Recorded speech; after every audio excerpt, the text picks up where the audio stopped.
Good evening, time travelers. I am here with, and Burnette. and today this is episode 5 of Save the Time. Yep. So, Mrs. Burnett, Yes, sir. who is the Sherion? Yes, sir. So, once again, good afternoon, everyone.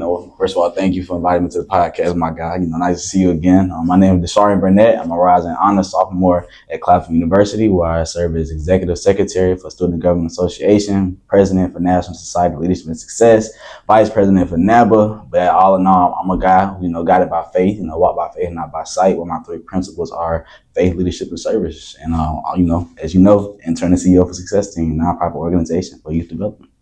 Yes, sir. Yes, sir. So, we heard that you're a college student. At what school exactly? Yes, sir. Claflin University, CU, Yes, sir. So, what is your major while going? Yes, sir. So my major is marketing with a minor in management. Can you explain to the people and me also what that is? Yes, sir. So marketing major is basically like, someone who connects with the people, digitally, physically, also like in person. Like everything doesn't have to be online, everything doesn't have to be Canva, like anything like face-to-face conversation is marketing, because of course, like you have a brand, you want to sell it, you want to market it, and you want it to expand. So that's kind of what marketing is. And then management, like, hey, learning how to manage the brand, making sure like everything's up apart, making sure everything's all good and all in the works. So you have a well-oiled machine. Yes, sir. So, what led you to want to become a marketing and manager? What led me to that? I would definitely say, growing up in a single parent household where my mother raised me, my mother taught me the importance of community, taught me the importance of community service. So like with that, it was easy for me like to build connections with people, have conversations, build those things like that could turn simple handshakes into lasting relationships. So like that's really what marketing is. Like I said, really like taking a simple thing, expanding it, making sure like everything's all good for you and yours. Yes, sir. So have you got anything like your hands on anything during this marketing and managing? I would say right now. So right now I am basically like the PR manager, marketing director for Claflin University Student Government Association page. And then also for that, I also kind of like PR manager for my SGA president. I just finished his graphic this morning, allowing him to expand his brand, people to know who he is before he explains who he is, basically like also like identify his internships and stuff like that. So that's kind of my thing right now. So do you enjoy it, like marketing and managing? Of course. Especially when you start getting paid for it. You start to explore things more and get paid for it. But I always want to get people to understand that, like, if you do it for the money, then, like, you already lost. So, like, money is your only motivation, you're already lost. But, like, once you already have that passion with it, and then, like, of course, like, you add, like, the other incentives to it, it makes it all better. That's it. So what's, like, a fumble that you had during that? A fumble that I had, I would definitely say, like, losing sleep, losing the ability to live in the present. I say that because oftentimes when you are living behind the camera, you often forget the big picture because like you're so focused on the small screen, like you don't open to see your eyes and see like what's actually in front of you. Yes, sir. So like you mentioned losing sleep. What's the latest you ever went to sleep? I've pulled a full 24 hours before. Oh, yeah, I pulled a full 24 hours before, but of course, never again.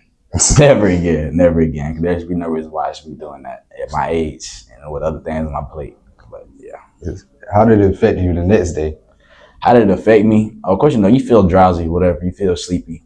But, hey, I just had to pray. Like, hey, Lord, give me strength to make it through this day. So I'll make it back to my bed again.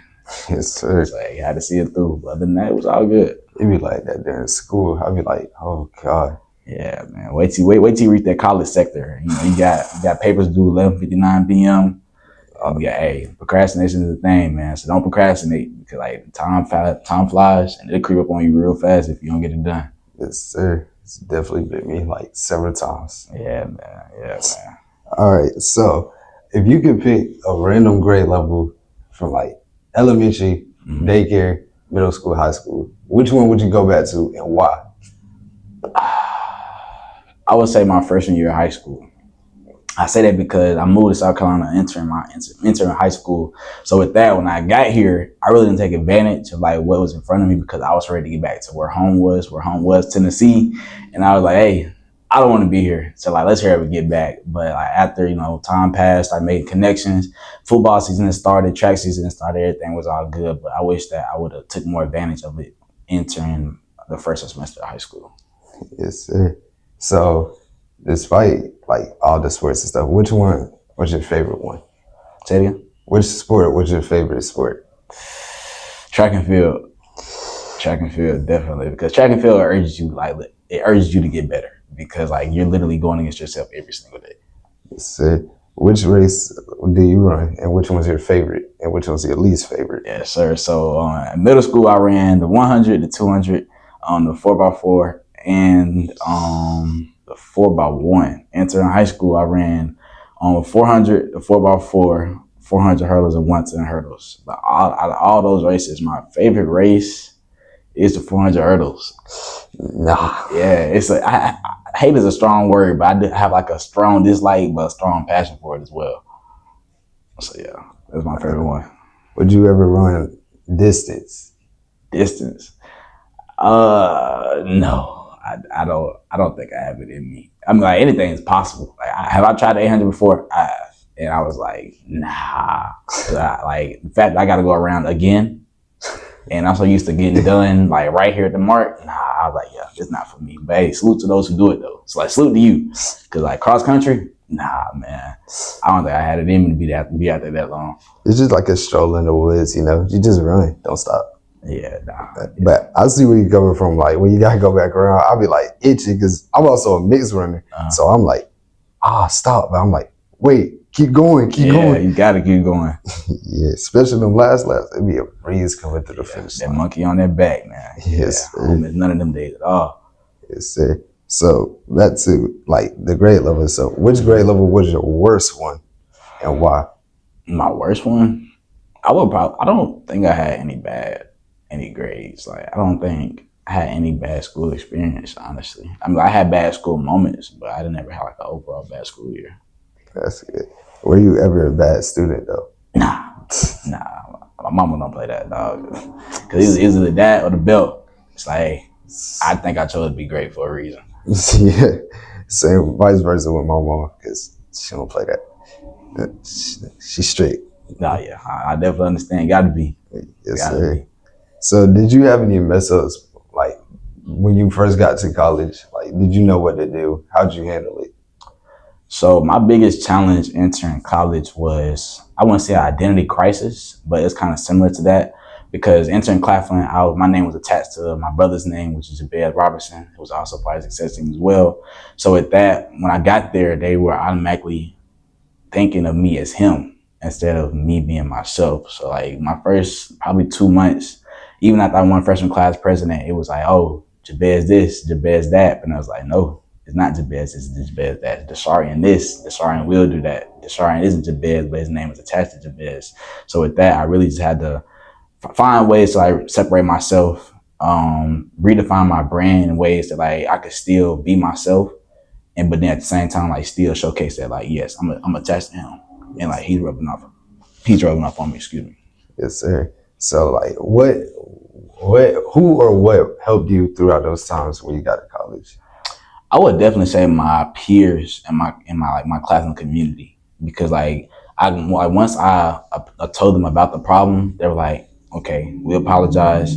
It's it's something that we're used to. Like we're used to seeing like repeated people come in behind someone else and like they fall in this track behind them, but you're doing something completely different. Granted, like hey, we had some of the same end goals, whatever, same accomplishments within Claflin University, but I was like, nah, this is not how I want to start out my career. I want to start out my career like this, and then from there, I excelled, and now here I am in the second year at Student Government Association. Yes, sir. So, like, was there any quotes that like stuck with you throughout your whole life? Any quotes? Oh yeah, of course. So my grandfather, rest in peace, Farnell Burnette, his favorite quote to tell me was, if you want it, then go get it. Yes, so like that's something I always live by. Of course, like my favorite Bible verse attached to that is Matthew 7:7. Asking shall receive, seeking ye shall find, knocking the door shall open unto you. Yes, sir. Did you ever feel like giving up? Nah, I wouldn't say I never feel like giving up. I did have a couple pause moments, but other than that, nah, not really. So during the pause moments, what led you to unpausing? I think it came after like I thought my first burnout in 2024. I had my first burnout in 2024, and it was like, hey, you fail, but you got to get back up because like not only are you representing yourself, but like you continue to represent, where you're from, who you surround yourself with, who you connected with, and also like a hardworking mother that fought for you to be here. So like you got to get up, you got to dust yourself off, you got to get your head back on the swivel, you got to focus, and you got to get back on your ground again. Yes, sir. It's always like going to be some burnout moments, but at the meantime, you got to drink a sip of water, get back up. Correct. Because if you stop now, people are just going to walk over you. Correct. And you can't be last. Correct. So I feel that. So last question to you. Yes, sir. Talk to me. Do you have any advice for the young adults or college life or any student or adults throughout the world? Of course. So my first one is always like, keep God first, like always, because you have God first, you never fail. I've seen it firsthand. I've seen opportunities where I thought like it wasn't for me, but then God showed me like, hey, I'm the one who had the last say so. So like, if you want it, you pray for it, and it shall be yours. Mustard seed of faith can move a mountain. Mustard seed of faith, can get a lot of things done in your life. Overall, like, keep God first, but I also like keep God a priority as well, because like we're still human. We still we still live in the flesh. So like, it's going to be times where we say we keep God first, but then like things going to happen and those priorities are going to change, and we're going to rearrange God when God should always be number one. And my second word of advice is like, always like put your heart in everything that you do, because with that, like you will surely see the results that you want to see. So like, hey, with you doing this right now, hey, keep up the good work, man. Like, you want it, go get it. Make sure people understand like who you are, the brand you represent, and the people you represent, and like the impact you want to have, not only yourself, those people around you, but also your community. And like, last but not least, honestly, I would say like give thanks. Always give thanks. First, give thanks to God. He's the reason why you have breath in your lungs, movement in your body, able to speak, able to do the things you do. But then also like give thanks to those around you. Like give thanks to mom for supporting you and raising you. Give thanks to pops, even if he's present or not present. Give thanks to your brothers, your sisters, your people around you that like really want to be in your village.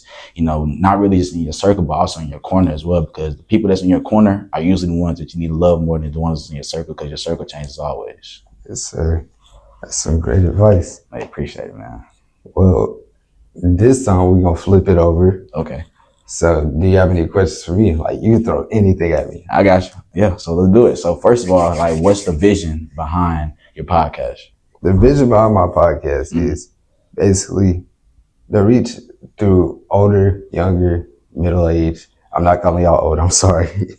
But just to reach out to people and just bring them back to a time in their life where they were struggling, and reach and find themselves within it and say, hey, I can go on with this, and just say to another generation like us. So it's like your mom talking to you, different generations. You can motivate them throughout it and go through life throughout it. So basically my vision is just keep going. Yep.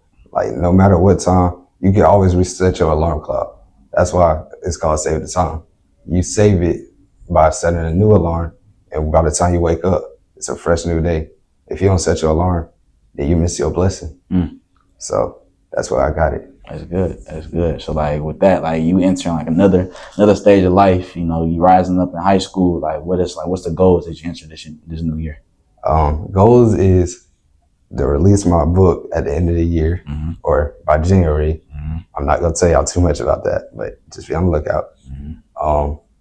Start expanding this more, interview bigger people, start dual enrollment, because that's major. Yes, Major.